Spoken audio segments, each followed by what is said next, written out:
പാട്ടിയാല രാജാവ് അമരീന്ദർ സിംഗിന്റെ ചിറകിലേറി പഞ്ചാബിന്റെ കൊട്ടാരം കോൺഗ്രസ് പിടിച്ചെടുക്കുമോ? അതോ ബാദൽ കോട്ട കാക്കാൻ പ്രകാശിക് ബാദലിനും അകാലിദളിനും ഇത്തവണയും സാധ്യമാകുമോ? ഉറ്റുനോക്കുന്ന ഉത്തരത്തിന് മറുപടിയാണ് പഞ്ചാബ് തിരഞ്ഞെടുപ്പ്.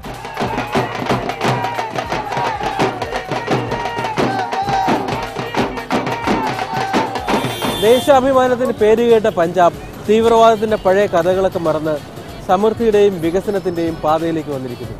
പഞ്ചാബിലെ രാഷ്ട്രീയത്തിന് ഇന്ത്യയിലെ ഇതര സംസ്ഥാനങ്ങളിലെ രാഷ്ട്രീയങ്ങളെ വെച്ചു നോക്കുമ്പോൾ വളരെ വിഭിന്നതകളുണ്ട്. പഞ്ചാബിലാണ് നോട്ട് യാത്ര.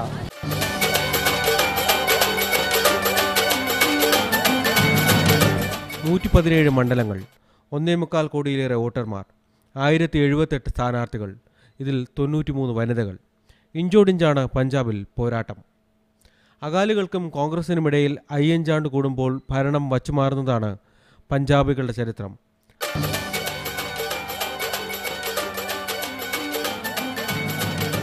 അഞ്ച് നദികളുടെ നാട്ടിൽ ഇത്തവണ പതിവ് നീരൊഴുക്ക് തെറ്റിക്കാൻ പുതിയ പുഴയായ മൻപ്രീത് സിംഗ് ബാദലിന്റെ പീപ്പിൾസ് പാർട്ടിയുമുണ്ട്. കേരളത്തിൽ കണ്ട പോലെ വളരെ നേരിയൊരു മാർജിനെ അധികാരത്തിൽ എല്ലാവരും ഇത്തവണ പ്രതീക്ഷിക്കുന്നുള്ളൂ. അടുത്തടുത്തുള്ള തിരഞ്ഞെടുപ്പുകളിൽ ഒരേ മുന്നണിയെ വിജയിപ്പിച്ച കഥ മലയാളിയെ പോലെ പഞ്ചാബിക്കുമില്ല. ഭരണത്തിലിരിക്കുന്ന അകാലിദൾ BJP സഖ്യത്തിന് ഗവൺമെന്റ് വിരുദ്ധ മനോവികാരത്തെ മറികടന്നുകൊണ്ട് വിജയിച്ചു വരാൻ വലിയ പ്രയാസമാണ്.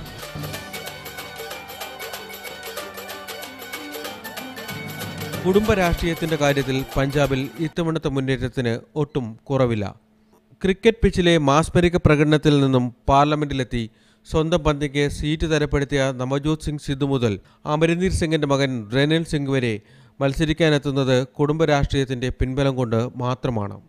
അമൃത്സർ മണ്ഡലത്തിലേക്ക് ഞങ്ങളുടെ യാത്ര കടന്നു വരുമ്പോൾ മൈക്കിന് മുന്നിൽ നിന്ന് തകർത്തടിക്കുന്ന സിദ്ധുവിനേക്കാൾ ഉച്ചത്തിൽ പൊട്ടിച്ചിരിക്കുകയായിരുന്നു അണികൾ.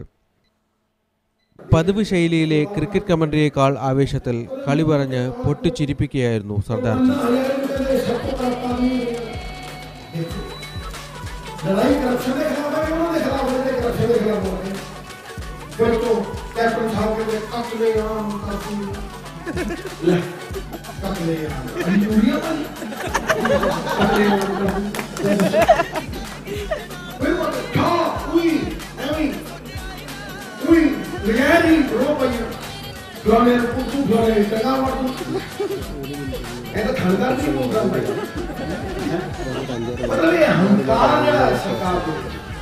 लोकतंत्र में अहंकार झुकते वो हैं जिनमें जान होती है, अकलना तो मुर्दों की पहचान।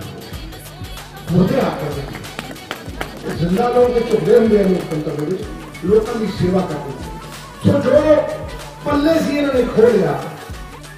അമൃത്സർ ഈസ്റ്റ് മണ്ഡലത്തിൽ കന്നി അംഗത്തിനിറങ്ങുന്ന സ്വന്തം പത്നി നവജോത് കൗറിനു വേണ്ടി സിദ്ധു ചിരിച്ചും ചിരിപ്പിച്ചും അണികളെയും ജനങ്ങളെയും കയ്യിലെടുക്കുകയാണ്.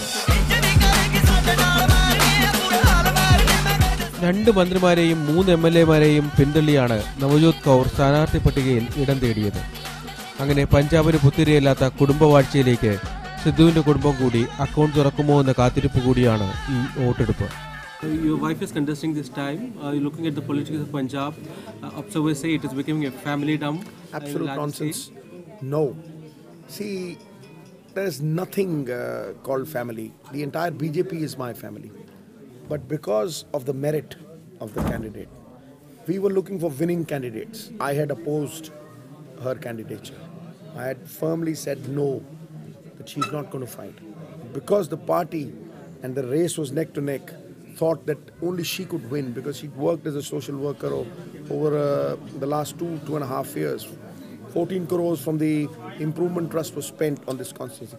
This constituency basically was an Akali constituency.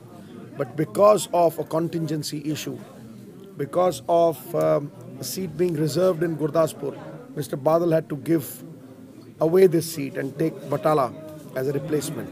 So it is by chance and with divine intervention that all this has happened. But life is what happens when you're making other plans. കുടുംബ രാഷ്ട്രീയത്തിൽ കോൺഗ്രസിന്റെ മുഖ്യമന്ത്രി സ്ഥാനാർത്ഥിയായ അമരീന്ദർ സിംഗിന്റെ മകൻ റെനീന്ദറും കന്നി അംഗത്തിലുണ്ട്. പട്ടിയാലയ്ക്ക് പുറത്ത് ബമണ്ണ മണ്ഡലത്തിലെ പ്രചരണത്തിനിടയിലാണ് ഞങ്ങൾ റെനീന്ദറിനെ കണ്ടുമുട്ടിയത്. പരിഭവം പറഞ്ഞ് അടുത്തുകൂടിയ പൊതുജനത്തെ കുഴപ്പങ്ങൾക്ക് കാരണം അകാലി സർക്കാരിൻ്റെ പിടിപ്പുകേടാണെന്ന് പറഞ്ഞ് സമാശ്വസിപ്പിച്ച് ഒരു രാഷ്ട്രീയക്കാരൻ്റെ നൈപുണ്യത്തോടെ വോട്ട് തേടുകയാണ് റെനീന്ദർ.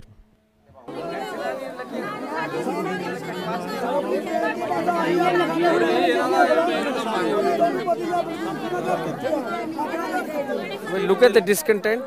This is a village Bamana, and this is the SC area of the village. The ladies are telling me that they haven't had their pensions haven't been delivered for 6 months. Their Shagan scheme, welfare scheme that they have for of 15,000 for the girl child being married, that hasn't been delivered for 4 years. The BPL Atta Dal scheme that is there, which the centre is giving, and these people have been trying to project it, the Akalies as their own scheme, that has not been delivered to more than one household out of the 90 odd that have been put on here. Things are being sold in the black market and all that sort of thing. So these things are all going to add up, and that's why you see the anger of the people.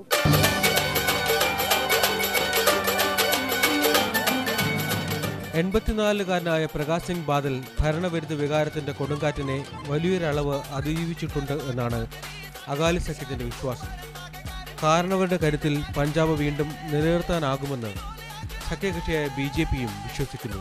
Prospects are very, very bright, and you see, it's a dramatic turnaround. It's a remarkable recovery, and those who had written us off are now saying that we will take 15 to 20 seats, and we will be a big, huge contributory factor making the government in Punjab. This is for the first time that a government after 5 years has not only made a good name but sustained that name and is going to repeat itself. So it's on the verge of creating history. This has never happened in the history of Punjab. One government rules for 5 years, there's so much anti-incumbency, resentment vote that they don't come to power the next time. But there is no anti-incumbency as far as the Akali Bhajpa combine their working is concerned, their development is concerned, and it's all neck and neck. Look at the discontent. This is a village Bamana, and this is the SC area of the village. The ladies are telling me that they haven't had their pensions haven't been delivered for 6 months. Their Shagan scheme, welfare scheme that they have for of 15,000 for the girl child being married, that hasn't been delivered for 4 years. The BPL Atta Dal scheme that is there, which the centre is giving, and these people have been trying to project it, the Akalies as their own scheme, that has not been delivered to more than one household out of the 90 odd that have been put on here. Things are being sold in the black market and all that sort of thing. So these things are all going to add up, and that's why you see the anger of the people. വികസനമാണ് പഞ്ചാബിൽ ഇത്തവണ ഒരേയൊരു വിഷയം. പതിവ് കുടുംബ ബന്ധങ്ങളും പരാതികളുമെല്ലാം ഈ ഒരൊറ്റ പ്രശ്നത്തിലേക്ക് ചുരുങ്ങുന്നതിന് പ്രചാരണം സാക്ഷ്യം വഹിച്ചു. എല്ലാ മേഖലകളിലും വികസനമെത്തിക്കാൻ സാധിച്ചെന്നാണ് ബാദലിൻ്റെ അവകാശവാദം.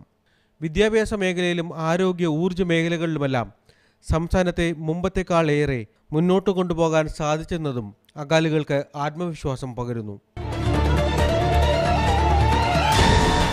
പഞ്ചാബിലെ തെരഞ്ഞെടുപ്പ് പണക്കൊഴുപ്പിൻ്റെ ഒരു മഹോത്സവം കൂടിയാണ്. തെരഞ്ഞെടുപ്പിൽ മത്സരിക്കുന്ന 65% സ്ഥാനാർത്ഥികൾക്ക് 1 കോടിയിലധികം സ്വത്തുണ്ട് എന്നാണ് കണക്ക്. എൻ്റെ പിന്നിൽ കാണുന്നത് പട്യാലയിലെ മുൻ മഹാരാജാവും കോൺഗ്രസ് നേതാവുമായ ക്യാപ്റ്റൻ അമരീന്ദർ സിംഗിൻ്റെ കൊട്ടാര സദൃശമായ വീടാണ്. പഞ്ചാബിൽ രാഷ്ട്രീയത്തിനും ജനാധിപത്യത്തിനും വലിയ വിലയാണ് എന്നാണ് കണക്ക്. You see, what it leads to is disenfranchisement of the people. If somebody feels that just by paying money he can pull off an electoral victory, then why does he have to perform for the people? Then he will just pay them every time. So therefore, it is really a disenfranchisement of the rights of the people, and it is a very welcome step that the Election Commission has taken in tightening up this aspect of things over here. But I think still a lot more has to be done. 2007 നടന്ന കഴിഞ്ഞ നിയമസഭാ തിരഞ്ഞെടുപ്പിൽ 117-ൽ 48 സീറ്റുകൾ നേടി അകാലിദൾ ഏറ്റവും വലിയ ഒറ്റ കക്ഷിയായി. സഖ്യകക്ഷിയായ BJPയിൽ നിന്നും 19 പേർ കൂടി വിജയിച്ചതോടെ കാര്യങ്ങൾ വളരെ എളുപ്പമായി അകാലികൾക്ക്. കേവല ഭൂരിപക്ഷത്തിന് ആവശ്യം 59 സീറ്റിൻ്റെ സ്ഥാനത്ത് സഖ്യത്തിന് ലഭിച്ചത് 67 സീറ്റുകൾ. ആകെ വോട്ടിൻ്റെ 51% അകാലികൾ നേടിയത്. 36% കോൺഗ്രസിനും 11% വോട്ട് BJPക്കും ലഭിച്ചു. 5 സീറ്റുകൾ നേടിയ സ്വതന്ത്രർ നേടിയത് 2.95% വോട്ടും.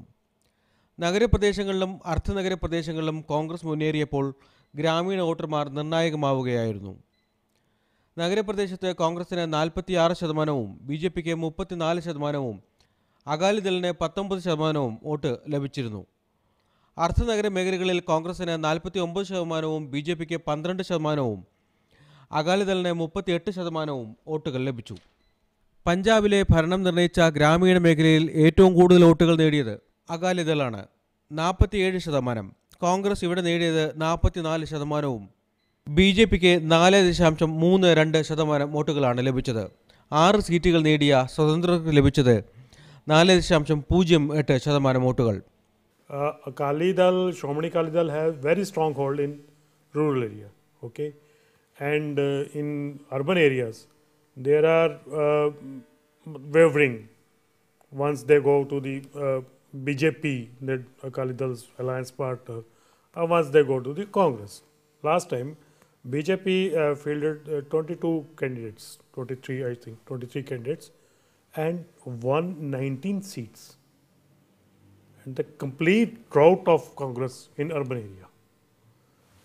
But last time, due to Dera factor, Congress did well in rural area, and I think urban area and middle class electorate is the deciding factor of the who will rule the state. 117 മണ്ഡലങ്ങളിലായി 1,76,83,582 വോട്ടർമാരുണ്ടായിരുന്നു. സ്ത്രീകളെക്കാൾ കൂടുതൽ vote പുരുഷന്മാർക്കായിരുന്നു. തിരഞ്ഞെടുപ്പ് പ്രഖ്യാപനത്തിന് മുമ്പ് 123 പദ്ധതികളാണ് സർക്കാർ പ്രഖ്യാപിച്ചത്. വികസന സ്വപ്നങ്ങൾ പൂർത്തിയാക്കാൻ അധികാരത്തിൽ തിരിച്ചെത്തിക്കുക എന്നതാണ് അകാലി BJP സഖ്യത്തിൻ്റെ മുദ്രാവാക്യം. എന്നാൽ അകാലികൾക്ക് ആദ്യ അടിയേറ്റത് കുടുംബത്തിൽ നിന്ന് തന്നെയാണ്. മൻപ്രീത് സിംഗ് ബാദൽ പാർട്ടി വിട്ടു. ഭരണത്തിലും പാർട്ടിയിലും രണ്ടാമനായിരുന്ന മൻപ്രീത്, പ്രകാശ് സിംഗ് ബാദൽ പുത്രൻ സുഖ്ബീർ സിംഗിനെ അവരോധിക്കാൻ നീക്കം തുടങ്ങിയതോടെയാണ് ആകുന്നത്. അത് പഞ്ചാബ് പീപ്പിൾ പാർട്ടിയുടെ പിറവിക്ക് കാരണമായി. പക്ഷെ പതറാതെ തന്നെ നിൽക്കുന്നു സുഖ്ബീർ. കഴിഞ്ഞ 2 വർഷം ജനങ്ങൾക്കിടയിൽ പരമാവധി ഇറങ്ങാൻ അദ്ദേഹം തയ്യാറായി. പഞ്ചാബിൽ ഭരണത്തിലിരിക്കുന്ന ബാദൽ കുടുംബത്തിലെ പടലപ്പിണക്കങ്ങളാവും ഇപ്രാവശ്യം BJP സഖ്യത്തിന് ഏറ്റവും വലിയ വെല്ലുവിളി. ബാദൽ കുടുംബത്തിലെ മൻപ്രീത് സിംഗ് കുടുംബത്തിന് പുറത്തു വന്ന് പുതിയ രാഷ്ട്രീയ പാർട്ടി ഉണ്ടാക്കി. വിദ്വേഷമെന്ന് സുഖ്ബീറിനോട് ജനങ്ങൾക്കില്ല. എങ്കിലും മൻപ്രീതിൻ്റെ ജനപ്രീതി അദ്ദേഹത്തിന് കൈവരിക്കാനും കഴിഞ്ഞിട്ടുമില്ല. കുടുംബവാഴ്ചയെ തകർക്കാനാകുമെന്ന വിശ്വാസത്തിലാണ് മൻപ്രീത്. ഇടത് പാർട്ടികളുമായി അദ്ദേഹം സഖ്യപ്പെട്ടു. ഒപ്പം തമിഴ്നാട് ഗവർണർ സ്ഥാനം രാജിവെച്ചെത്തിയ സുർജിത് സിംഗ് ബർണാല അകാലിദൾ ലോങ്കോവാൾ വിഭാഗത്തെ പുനരുജ്ജീവിച്ചപ്പോൾ അവിടെയും പീപ്പിൾസ് പാർട്ടി ഒപ്പം കൂടി. മാൾവയിലെ മണ്ഡലങ്ങളിൽ ഇപ്പോൾ എന്തും സംഭവിക്കാം. അറബ് നാടുകളിൽ ഏകാധിപതികൾക്കെതിരെ പെൺകുട്ടികൾ കലാപം സൃഷ്ടിച്ച് വസന്തം വിരിയിക്കാൻ കഴിയുമെങ്കിൽ പഞ്ചാബിലും ഇക്കുറി അത്ഭുതങ്ങൾ നടന്നേക്കാം. അകാലികളുടെ ആപ്പിൾക്കുട്ട തട്ടിപ്പറിക്കുന്നതിനപ്പുറം സ്വന്തം നിലയിൽ നിരവധി മണ്ഡലങ്ങൾ ഈ സഖ്യം വിജയിക്കുമെന്നും നിരീക്ഷകർ കണക്കുകൂട്ടുന്നു. അതിൻ്റെ നഷ്ടം കോൺഗ്രസിന് കൂടിയാകും. എന്നാൽ തിരിച്ചറിയുന്നുണ്ട് മറുപക്ഷത്തെ ക്യാപ്റ്റൻ. തെരഞ്ഞെടുപ്പിന് മുമ്പ് തന്നെ പഞ്ചാബിൻ്റെ അടുത്ത മുഖ്യമന്ത്രിയെന്ന് രാഹുൽ ഗാന്ധി പ്രഖ്യാപിച്ചതോടെ കൂടുതൽ ആത്മവിശ്വാസത്തിലാണ് ക്യാപ്റ്റൻ അമരീന്ദർ സിംഗ്. കൊട്ടാരം വിട്ടിറങ്ങിയ പട്യാല രാജാവ് അധികാരത്തിൽ കുറഞ്ഞൊന്നും സ്വപ്നം കാണുന്നുമില്ല. കാരണങ്ങൾ പലതാണ്. ഒന്ന് ചരിത്രം. അധികം വാഴാൻ ആരെയും അനുവദിച്ചിട്ടില്ല സിഖ് നാട്. അതിത്തവണ ക്യാപ്റ്റന് അനുകൂലമാണ്. വികസനത്തിൻ്റെ പേരിൽ തന്നെയാണ് കോൺഗ്രസും വോട്ട് തേടുന്നത്. ഇരട്ട സംസ്ഥാനമായ ഹരിയാന ഏറെ മുന്നോട്ട് പോയപ്പോൾ പഞ്ചാബിനൊന്നും കിട്ടിയില്ലെന്ന് ക്യാപ്റ്റൻ കുറ്റപ്പെടുത്തുന്നു. ഒരു കാലത്ത് മിശ്ര സംസ്ഥാനമായിരുന്ന പഞ്ചാബ് 12 ലക്ഷം കോടി രൂപയുടെ കടത്തിലാണെന്ന് മൻമോഹൻ സിംഗിൻ്റെ വാക്കുകൾ പ്രചരണത്തിലുടനീളം Congress എടുത്തുകാട്ടുന്നു. Absolute nonsense. The money that goes to the central leadership is the hard-earned money paid in taxes to the government of India. And if they return 1/4 of all that to the state, which sustains almost 60% of the food security element of the country, 2% area and 60% food of the whole country, I don't think that is too much. There is no special package for Punjab. Industry has been killed because of false policies. I mean, the industrial freight corridor doesn't give anything to Punjab, right? So there are so many discriminatory factors, and the borders have been closed. There is so much that could have been done for Punjab, for its upliftment. The farmers in Punjab are reeling under a debt of almost 30,000 crores, whereas the Prime Minister is giving packages to almost every state, Tamil Nadu, Bihar, Gujarat, every state. But what has he done for Punjab? I mean, compare the Prime Minister with Mr. Gujral, and he'll be a dwarf in front of Mr. Gujral. After the Green Revolution, when at that stage the GDP of Punjab was the highest amongst the various states of the country, we have not really gone into the second cycle of Green Revolution. All parties are responsible, partly ours, partly theirs. I think there has been some lack of industrial development. The bifurcation of the erstwhile Punjab state has left a lot of our industrial areas in Haryana, a lot of our natural resources in Himachal. So yes, there has been a lack of agricultural output, but alarmingly so in the last 5 years. It's I think now 2.5% is the agricultural output of Punjab, and that is something that is very, very poor. I mean, it's probably one of the lowest rankings in the country. So some form of investment in the next budget over here will have to be taken into account, focusing on this. As far as farmer society is concerned, it is to do with the remunerative pricing. Now, the cost of inputs keeps going up, but the procurement rates don't go up as much. So naturally, you can't pay, it's like begging from Paul to pay Peter kind of story. That is something that the union government as well as the state government have to be very conscious. വികസനമെന്നും പഞ്ചാബിൻ്റെ പ്രതിസന്ധിയാണ്. അർഹിക്കുന്ന വിഹിതം കിട്ടുന്നില്ലെന്ന് തന്നെയാണ് എന്നും പഞ്ചാബിൻ്റെ ദുഃഖം. ഏറ്റവുമധികം കാർഷിക ഉൽപ്പന്നങ്ങൾ സൃഷ്ടിക്കുന്ന നാടിന് അർഹമായത് കിട്ടിയില്ലെന്ന പരാതിയാണ് പഴയ അനന്തപൂർ സാഹിബ് പ്രമേയത്തിൻ്റെ കാതൽ. അത് ഖാലിസ്ഥാൻ വാദമായി മാറിയത് ചരിത്രം. ഭരണവിരുദ്ധ കേന്ദ്രവിരുദ്ധ വാഗ്ദാനങ്ങളിൽ ഇക്കുറി നാട് ആർക്കൊപ്പം? അറിയാനിരിക്കുന്നത് മറുപടിയാണ്. കേന്ദ്ര നേതാക്കളെ കൊണ്ടെത്തിച്ച് അകാലികളെ മുട്ടുകുത്തിക്കാനുള്ള കോൺഗ്രസിന്റെ നീക്കങ്ങൾക്ക് ഏറ്റവും വലിയ മറുപടി BJP-യിലൂടെ കിട്ടുന്നു. അകാലികൾക്ക് Is anti-incumbency the main factor which you people are trying to stick on to? No, it's not a question of anti-incumbency, it's a question of non-performance. Any healthy opposition in a democracy, it is their incumbent duty to highlight the non-performance of a regime. And this regime has been highly non-performant, to say the least. That this is for the first time there is no anti-incumbency. Good deeds speak for themselves, the tongue only interprets their eloquence. You see how change for progress has happened over a period of time. You see the flyovers, see the roads, see the infrastructure that the Badal government has created. See how mass sewage construction has been done. And it's unbelievable the kind of money that we've spent on infrastructure. People have a lot of belief, a lot of faith, and a lot of support for the Badal government. And I've got no doubts whatsoever that we will repeat ourselves. Navjot Singh Sidhu പഴയ cricketer, അമൃത്സറിലെ ഏറ്റവും തിരക്കുറ്റ പ്രധാനപ്പെട്ട രാഷ്ട്രീയക്കാരനാണ്. ഒറ്റ വാക്യത്തിൽ സിദ്ധു തകർത്തടിക്കുന്നത് സിക്സറുകളേക്കാൾ വലിയ ഷോട്ടുകളും. ഉദാഹരണം, MLAക്ക് vote ചെയ്യൂ, MP free. തെരഞ്ഞെടുപ്പിൽ പോരടിക്കുന്ന ഭാര്യ നവജോത് കൗർ സിദ്ധുവിന് വേണ്ടിയാണ് MP-ആയ ഭർത്താവിൻ്റെ വാക്കുകൾ. സർദാർജി ഫലിതത്തിൻ്റെ ഉച്ചസ്ഥായിയിൽ സിദ്ധു തകർക്കുമ്പോൾ മറുപടിക്ക് വിഷമിക്കുകയാണ് കോൺഗ്രസ്. നഗരമേഖലയിൽ സ്വാധീനം വർദ്ധിപ്പിക്കാൻ സാധിച്ചതാണ് BJP-യുടെ കരുത്ത്. സത്ലജ് ബിയാസ് നദീതടങ്ങളിൽ താമര വിരിയുമെന്ന് പാർട്ടി ഉറച്ചു വിശ്വസിക്കുന്നു. ഒരു ഘട്ടത്തിൽ 65 സീറ്റ് വിശ്വസിച്ച കോൺഗ്രസ് ഇപ്പോൾ അത്രയ്ക്കങ്ങ് ഉറപ്പ് പറയാനാകാത്തതിൻ്റെ കാരണവും ഇതുതന്നെയാണ്. കാരണം ഒന്നുകൂടിയുണ്ട്. കോൺഗ്രസിനെ ഏകപക്ഷീയമായി പിന്തുണച്ച ദേരാ സച്ച സൗദ ഇത്തവണ ഇനിയും നിലപാട് അറിയിച്ചിട്ടില്ല. There are many caste and creeds in Punjab. They have been they felt that this SGPC have been ignoring them, and they found that Dera Sacha Sauda is their true god or something. You may brand any name. That is basically Congress vote. जो वो aligned to the Dera Sacha Sauda. Dera Sacha Sauda is not a religion. they have been welcoming all religions, even Hindu, Sikhs, Christianity. They just like exchanging views. They're discussing views. സിഖുകാർക്കിടയിലെ ദളിതർക്ക് പണ്ടത്തെ പോലെ പാർട്ടിയോട് അത്ര അടുപ്പവുമില്ല. സിർസയിൽ നടന്ന യോഗത്തിനു ശേഷം ആളെ നോക്കിയാകാം വോട്ടെന്ന് ദേരാ സച്ച സൗദ നിലപാടെടുത്തിട്ടുണ്ട്. ദേരാ നേതാക്കളെ കാണാൻ മഹാരാജാവിൻ്റെ വിഖ്യാത ധാർഷ്ട്യം ഉപേക്ഷിച്ച് അമരീന്ദർ സിംഗ് പറഞ്ഞതും അതിനാലാണ്. സിഖ് സമുദായത്തിലെ 26% വരുന്ന ദേരാ സച്ച സൗദ എന്ന പിന്നോക്ക വിഭാഗം കഴിഞ്ഞ വർഷം രാഷ്ട്രീയത്തിലും സമൂഹത്തിലും വരുത്തിയ അങ്കലാപ്പുകൾ വളരെ വലുതായിരുന്നു.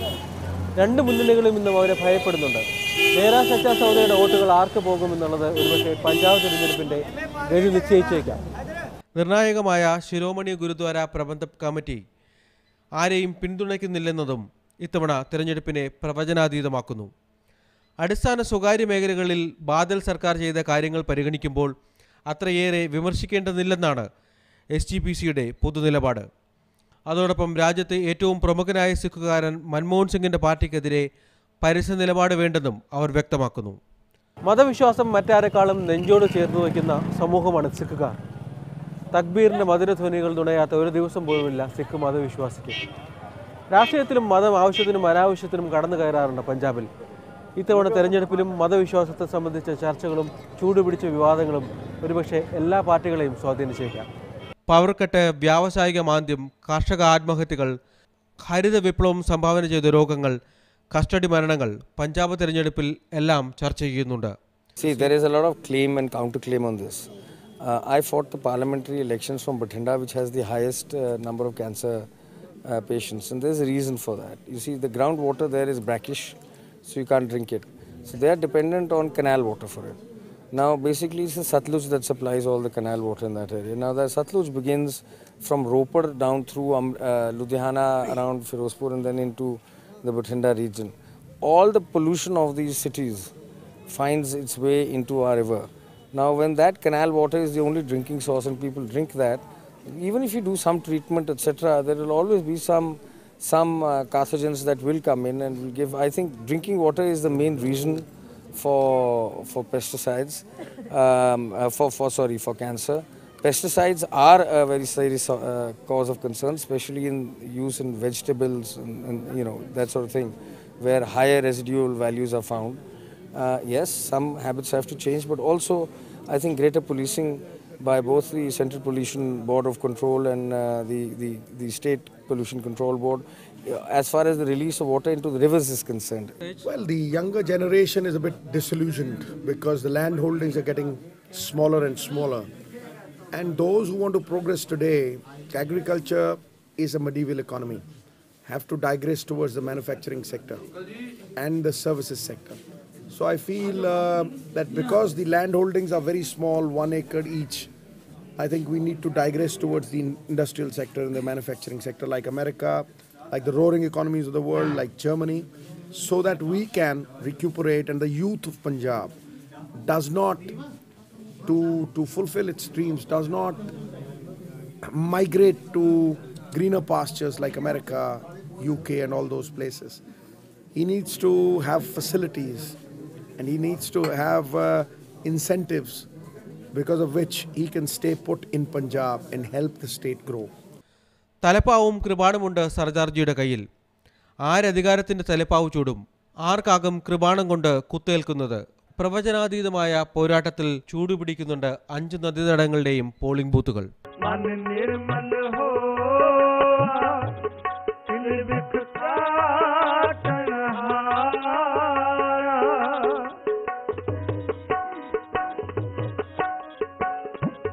हर रस चाख मन निर्मल हो